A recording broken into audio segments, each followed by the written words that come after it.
बुलेटिनमध्ये आपले स्वागत आहे आणि काही महत्त्वाच्या घडामोडींचा आपण वेगवान आढावा घेऊया महाराष्ट्र लाईव्ह मधून।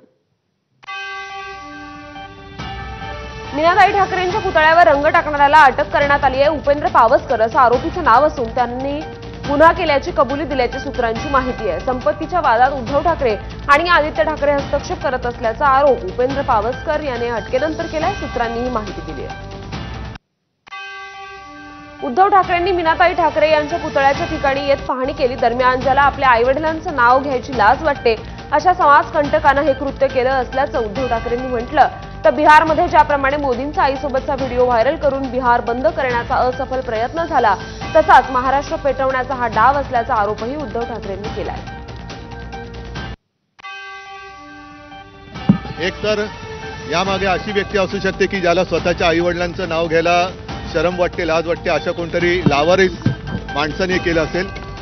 आणि नाही तर बिहारमध्ये ज्याप्रमाणे मोदीजींच्या मातोश्रींचा अपमान झाला म्हणून बिहार बंद करण्याचा जो एक असफल प्रयत्न केला गेला, असाच कोणाचा तरी महाराष्ट्र पेटवण्याचा सुद्धा हा उद्योग असू शकेल।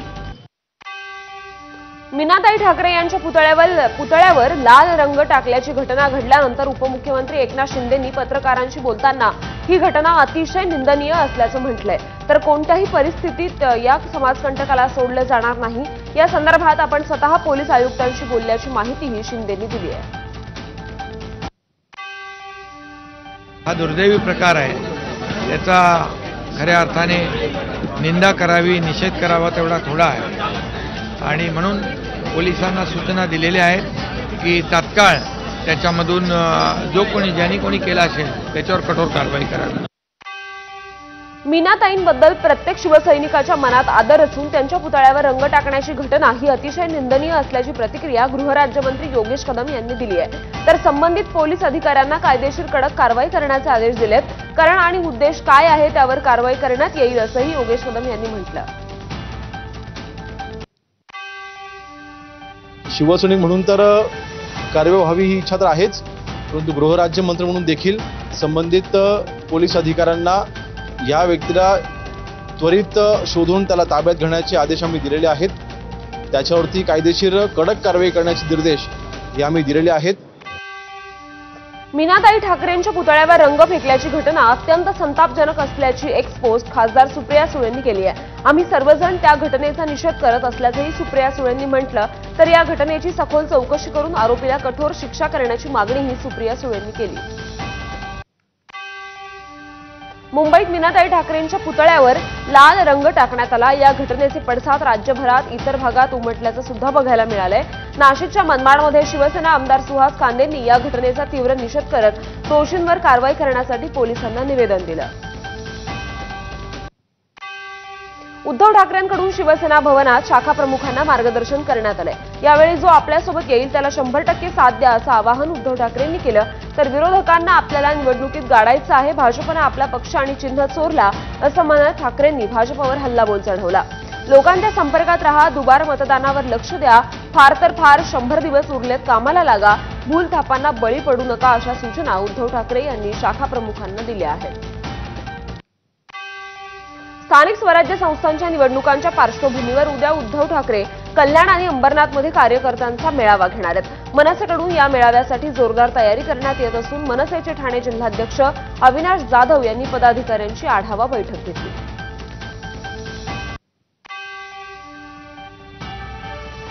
मनसेच्या मागणीची परिवहन विभागाने गंभीर दखल घेतली आहे। परिवहन विभागाकडून वाहनांवर बसवण्यात येणाऱ्या वेग नियंत्रकांसाठी चौकशी समिती गठीत करण्यात आली आहे। वेग नियंत्रकाबाबत मनसे नेते संदीप देशपांडे यांच्या नेतृत्वाखालील शिष्टमंडळानं आयुक्त विवेक भीमनवार यांच्याकडे तक्रार दाखल केली होती। यानंतर आता समिती गठीत करण्यात आली असून 3 दिवसात अहवाल सादर करण्यात येणार आहे। हैदराबाद गॅझेटियरला मान्यता देत मराठवाड्यातील मराठ्यांना कुणबी प्रमाणपत्र देण्याचा मार्ग मोकळा करणाऱ्या शासन निर्णयाला आव्हान देणाऱ्या जनहित याचिकेवर सुनावणी झाली। अॅडव्होकेट विनीत धोत्रेंनी ही याचिका दाखल केली होती। 2 सप्टेंबरचा शासन निर्णय मागे घेण्याची आणि सुनावणी प्रलंबित असेपर्यंत ओबीसी जात प्रमाणपत्र न देण्याची धोत्रे यांनी मागणी केली। हैदराबाद गॅझेट आणि सातारा गॅझेटची अंमलबजावणी झाल्यानंतर देशभरातील मराठा समाजाचं दिल्लीत अधिवेशन घेणार असल्याची घोषणा मनोज जरांगेंनी केली आहे। धाराशिवमधील हैदराबाद गॅझेट संदर्भातील बैठकीत जरांगे पाटलांनी घोषणा केली। लवकरच ते या अधिवेशनाची तारीख सुद्धा जाहीर करणार आहेत। आम्ही बांधव खूप विखुरलेले राज्यात कधी काळी तरी आमच्या छत्रपती शिवरायांनी आपल्यासाठी स्वराज्य निर्माण केलं। स्वराज्यातले सगळे बांधव देशभरातले आपण कधी काळी एकत्र आलं पाहिजे, पायंडा कधी पडणार आपल्या मराठा समाजासाठी आपण सगळे एकत्र भेटायचं दिल्लीला। एक मोठं अधिवेशन आम्ही घेतो, मोठं अधिवेशन दिल्लीला घेतो। बंजारा समाजाच्या शिष्टमंडळानं मुख्यमंत्री फडणवीसांची भेट घेतली। छत्रपती संभाजीनगर विमानतळावर ही भेट झाली। हैदराबाद गॅझेटनुसार बंजारा समाजाला एसटी प्रवर्गातून आरक्षण द्या अशी मागणी बंजारा समाजाच्या शिष्टमंडळानं मुख्यमंत्र्यांकडे केली आहे। जालन्यातील जिल्हाधिकारी कार्यालयासमोर बंजारा समाजाला हैदराबाद गॅझेटच्या आधारे आरक्षण देण्याच्या मागणीसाठी 2 बांधवांनी आमरण उपोषण सुरू केलं होतं। उपोषणाच्या 6व्या दिवशी पालकमंत्री अतुल सावे यांनी उपोषणस्थळी भेट देऊन चर्चा केली। यावेळी बंजारा समाजाच्या मागण्यांसंदर्भात सरकार सकारात्मक असून मुंबईत मुख्यमंत्री देवेंद्र फडणवीसांच्या उपस्थितीत बैठक होणार असल्याचं सावेंनी सांगितलं। यानंतर उपोषणकर्त्यांनी उपोषण मागे घेतलं आणि मागण्या पूर्ण न झाल्यास पुन्हा आमरण उपोषण करण्याचा इशारा दिला। मागण्या आम्ही समजून घेतलेल्या आहेत। काल माननीय मुख्यमंत्र्यांची अनेक बंजारा समाजाचे लोक छत्रपती संभाजीनगरमध्ये भेटले होते। त्यावेळेस चर्चा झाली की लवकरच त्यांची एक बैठक लावून त्यांच्या ज्या काही मागण्या आहेत त्याच्यावर चर्चा करून त्या सोडवण्याचं असा आम्ही ठरवलेलं आहे। तर पुढच्या आठवड्यात त्याची बैठक लावू। मराठवाड्यातील बीड आणि जालन्यातील बंजारा आरक्षण आंदोलनाचं लोण आता विदर्भातही पोहोचलंय।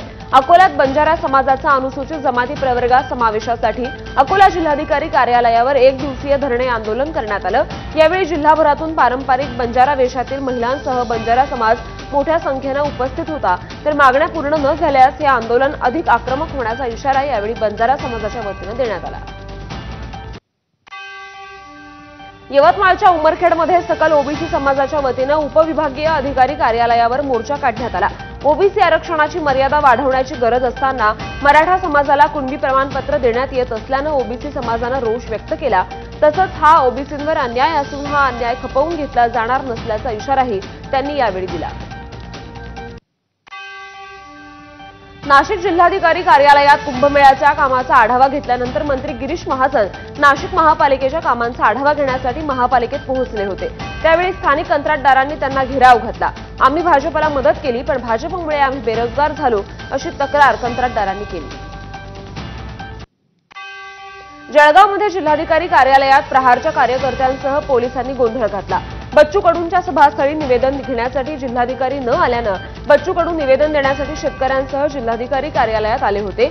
यावेळी काही काळासाठी जिल्हाधिकारी कार्यालयात गोंधळ झाल्याचं बघायला मिळालं। यावेळी जिल्हाधिकारी कार्यालयावर पोलिसांनी आंदोलकांना अडवलं, मात्र बच्चू कडूंनी कार्यालयाचं गेट उघडून आत प्रवेश केल्याचं बघायला मिळालं। स्थानिक स्वराज्य संस्थांच्या निवडणुकांच्या पार्श्वभूमीवर राज्य निवडणूक आयोगाच्या वतीनं तयारीला वेग देण्यात आलाय। या पार्श्वभूमीवर महापालिकेकडून प्रभाग रचना जाहीर करण्यात आल्यानंतर हा प्रभाग रचनेच्या संदर्भात हरकती मागवण्यात आलेल्या होत्या। त्यामुळे धुळे महानगरपालिकेच्या प्रभाग रचनांवर 605 हरकती दाखल झाल्यात। हिंदूंचा समावेश प्रभाग क्रमांक 4 मधून 5 मध्ये करण्यात यावा अशी स्थानिकांनी मागणी केली आहे। तर मागणी पूर्ण न झाल्यास निवडणुकीवर बहिष्कार टाकण्याचा इशाराही यावेळी स्थानिक प्रशासनाला देण्यात आला। महिला आयोग आपल्या दारी या योजनेअंतर्गत राज्य महिला आयोगाच्या अध्यक्षा रुपाली चाकणकर गोंदिया जिल्ह्याच्या दौऱ्यावर आहेत। ज्या महिलांना मुंबईला येऊन तक्रार करणं शक्य नाही त्या महिलांच्या समस्या जाणून घ्यायला हा उपक्रम राबवण्यात आला। यावेळी गोंदिया जिल्ह्यातून मोठ्या प्रमाणात महिलांच्या तक्रारी प्राप्त झाल्या असून विविध पॅनल्सच्या माध्यमातून या तक्रारी सोडवण्याचा त्यांनी प्रयत्न केला। तसंच तक्रारींवर काम करून त्यांच्या निराकरण करण्यासाठी आश्वासन त्यांनी दिलं। तर राज्यातील प्रत्येक जिल्ह्यात जाऊन महिलांच्या तक्रारीचं निवारण करणार असल्याचं रुपाली चाकणकरांनी सांगितलं। महाराष्ट्राच्या प्रत्येक जिल्ह्यामध्ये जा, तिथल्या तक्रारदार महिलांच्या तक्रारी ऐकून घेणं आणि त्याच्यावरती कारवाई करत त्या पद्धतीचं नियोजन करून महिला भगिनींना जागच्या जागेवर न्याय देणं, यामुळे खऱ्या अर्थानं आयोग आपल्या दारी हा उपक्रम आम्ही राबवलेला आहे। परभणी जिल्ह्यातील माळसुन्ना शिवारातील कैलास लाड, कृष्णा लाड आणि शशिकांत लाड या 3 शेतकऱ्यांनी 8 एकर शेतीत ईगल कंपनीचं सोयाबीन पेरलं होतं। सोयाबीनचं झाड वाढलं परंतु पीक फुलधारणा करत फुलधारणा न झाल्यानं शेंगा तयार झाल्या नाहीत, त्यामुळे शेतकऱ्यांना मोठ्या नुकसानीला सामोरं जावं लागलं। आता या शेतकऱ्यांनी संबंधित कंपनीवर योग्य कारवाई करून नुकसान भरपाई देण्याची मागणी केली आहे। तर प्रशासन यावर काय पावलं उचलतं याकडे सर्वांचं लक्ष लागलंय। ईगल सोयाबीनच्या बॅग 8 एकरावरील एकाही बॅगला शेंग नाही, फुल नाही, काही उपयोगी झाला नाही। उपासमारीची वेळ आलेली आहे शासनामुळे। ह्या बियाणामध्ये पहा, हे बघा, कुठंच शेंग नाही, पातं नाही, फुल नाही, कुठं काहीच नाही याच्यामध्ये। कल्याणच्या खोणे गावात उपमुख्यमंत्री एकनाथ शिंदेंच्या हस्ते मुख्यमंत्री समृद्ध पंचायत राज अभियानाचा शुभारंभ करण्यात आला। या प्रसंगी कल्याणचे खासदार श्रीकांत शिंदे, ठाण्याचे खासदार नरेश म्हस्के, आमदार राजेश मोरे, सुलभा गायकवाडांसह अनेक पदाधिकारी उपस्थित होते। यावेळी उपमुख्यमंत्री एकनाथ शिंदेंच्या हस्ते लाभार्थींना धनादेश आणि लोकोपयोगी वस्तूंचं वाटप करण्यात आलं। काही दिवसांपूर्वी बिहार काँग्रेसनं पंतप्रधान नरेंद्र मोदींच्या आईवर आक्षेपार्ह व्हिडिओ पोस्ट केला होता। यानंतर संपूर्ण देशात असंतोषाचं वातावरण बघायला मिळालं होतं। या संदर्भात घटना उच्च न्यायालयानं हस्तक्षेप केला असून पंतप्रधान नरेंद्र मोदींच्या आईबद्दलचा AI व्हिडिओ सर्व सामाजिक माध्यमांवरून हटवण्याचे आदेश न्यायालयानं दिले आहेत। कुरडू मुरुम प्रकरणानंतर पहिल्यांदाच अजित पवारांनी जाहीर वक्तव्य केलं। पानंद रस्त्यावर मोफत मुरुम टाकण्याचा निर्णय 15 दिवस आधीच घेतला असता तर मला एवढा त्रास झाला नसता, असं अजित पवार म्हणाले। बावनकुळे साहेब, तुमचा हा निर्णय सोलापूरच्या पोलिसांना पण सांगा, असा सूचक टोलाही अजित पवारांनी लगावला। पानंद रस्त्याला आता रॉयल्टी मुरुम वगैरे काढला तर लागणार नाही। CP पुणे शहर, तुम्ही पोलीस दलात प्रमुख अधिकारी आहात, सगळ्या अधिकाऱ्यांना सूचना द्या, पानंद रस्त्यावर मुरुम जर टाकला तर तिथं बंदी नाही, परवानगी आहे। ते सोलापूरला पण कळवा आणि महाराष्ट्रात चांद्यापर्यंत बांद्यापर्यंत कळवा। पवार 2 दिवसांच्या कोल्हापूर दौऱ्यावर आहेत। 4 तासांचा प्रवास करून ते कोल्हापुरात हॉटेलमध्ये आले। यावेळी ते काही काळ बाजूला असलेल्या हॉलमध्ये थांबले। यावेळी जिल्हाध्यक्ष VV पाटील आणि RK पवार यांनी आता पत्रकार परिषद होणार नाही, साहेब आता विश्रांतीला वर चाललेत असं पत्रकारांना सांगितलं। यावर RK पवार यांच्याकडे पाहत शरद पवार यांनी आता तुम्ही काय म्हटला, आता साहेब वर जाणार आहेत असा मिश्किल सवाल RK पवार यांना विचारला। त्यानंतर उपस्थित पत्रकार आणि कार्यकर्त्यांमध्ये चांगलाच हशा पिकला। बाकी कोणाला भेटणार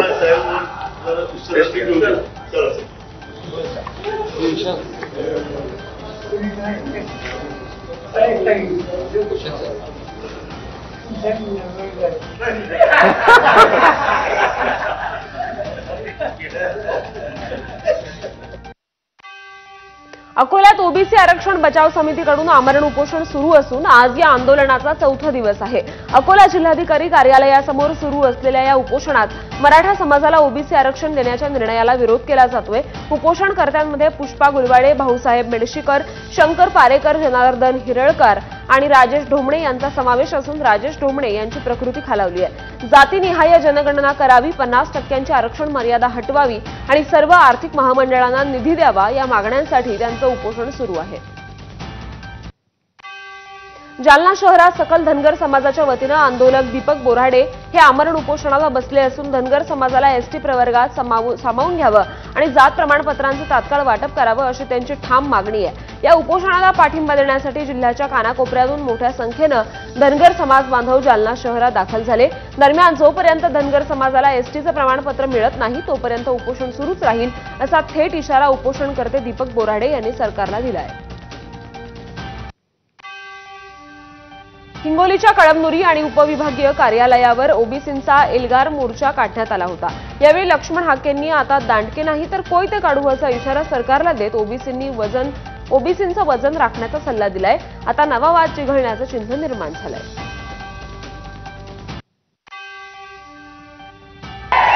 हा विद्रोह आमच्या हक्क आणि अधिकाराचं आमचं ओबीसीचं आरक्षण संपवले, हातामध्ये दांडकी नाही, कोयते।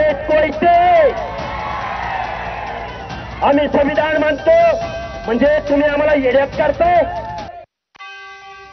ज्यांना कुणबी प्रमाणपत्र मिळालं त्यांनी आज आंतरवली सराटीकडे या असं आवाहन मनोज जरांगे पाटील यांनी बीडमधून मराठा बांधवांना केलं। मराठवाड्यातील प्रत्येक जिल्ह्यात पालकमंत्र्यांच्या हस्ते कुणबी प्रमाणपत्रांचं वाटप करण्यात आलं आणि हेच प्रमाणपत्र आता मी पाहणार आहे आणि त्यामुळे त्यांना हे प्रमाणपत्र मिळालं। त्यांनी आंतरवली सराटीकडे या असं जरांगेंनी म्हटलंय। हैदराबादचं गॅजेट लागू झाल्याच्या नंतर द्यायला सुरुवात झाली कुणबी प्रमाणपत्र। आज प्रत्येक जिल्ह्यातल्या पालकमंत्र्यांनी वितरित केलेत प्रमाणपत्र, पण मला ते उद्या बघायचे। त्यामुळे उद्या त्याला मी जिल्ह्यात ज्यांना ज्यांना प्रमाणपत्र दिलेत त्यांनी आंतरवाली लिहावं असं मी त्यांना विनंती करून सांगितलेलं आहे। बीड शहरात प्रथमच रेल्वे धावली, त्यामुळे गोपीनाथ मुंडे यांचं बीडला रेल्वे मार्गाने देशाशी जोडण्याचं स्वप्न पूर्ण झालंय। या स्वप्नपूर्तीमुळे केवळ बीडकरांमध्येच नव्हे तर संपूर्ण मराठवाड्यात उत्साहाचं वातावरण आहे। अहिल्यानगर ते बीड मार्गावर पहिली रेल्वे धावली असून या कार्यक्रमाला मुख्यमंत्री देवेंद्र फडणवीस, पालकमंत्री अजित पवार, मंत्री पंकजा मुंडे उपस्थित होते। या रेल्वे मार्गामुळे बीडचा आर्थिक, सामाजिक आणि सांस्कृतिक विकास नव्या उंचीवर पोहोचेल अशी अपेक्षा आहे। बीड जिल्ह्यात मराठवाडा मुक्तीसंग्राम दिनानिमित्त पहिल्यांदाच रेल्वे धावली, त्यामुळे गोपीनाथ मुंडेंचं बीडला रेल्वे मार्गाने देशाशी जोडण्याचं स्वप्न पूर्ण झाल्याचं पंकजा मुंडेंनी आपल्या भाषणात म्हटलं।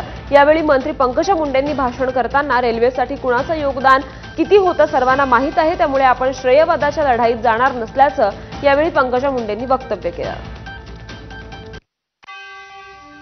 जे जे या रेल्वेत बसणार आहे त्यांना या रेल्वेसाठी कोणाचं योगदान किती हे पूर्णपणे माहीत आहे। मी श्रेयाच्या विषयामध्ये जाणार नाही, कारण मी या जिल्ह्याची पालकमंत्री म्हणून 5 वर्ष काम केलं असलं तरी अखेरच्या श्वासापर्यंत या जिल्ह्याचे पालक म्हणूनच या जिल्ह्याची भूमिका बजावणार आहे। बीड जिल्ह्याच्या रेल्वेचं सर्वात मोठं श्रेय मुख्यमंत्री देवेंद्र फडणवीसांना आहे, पण सुरुवातीला प्रीतम मुंडेंचंही नाव घेण्याची विनंती पंकजा मुंडेंनी मुख्यमंत्र्यांना केली। यावेळी पुढे बोलताना बजरंग सोनावणे, आपण नशीबवान आहात, पेरलं कुणी, मशागत कुणी केली आणि बजरंग बाप्पा कापणीला आले असं म्हणत पंकजा मुंडेंनी बजरंग सोनावणेंना कोपरखळी मारली। मी आदरणीय सीएम साहेबांना म्हणलं, एक वेळ माझं नाव नाही घेतलं तरी चालेल, पण आमच्या प्रीतम ताईचं नाव आवर्जून याच्यामध्ये घ्या। 10 वर्ष ही रेल्वे प्रत्यक्षात उतरली, म्हणजे बाप्पा तुम्ही तर खूप भाग्यवान आहात। नांगरलं कोणी, पेरणी कोणी केली आणि कापणीच्या वेळी आमचे बाप्पा आले।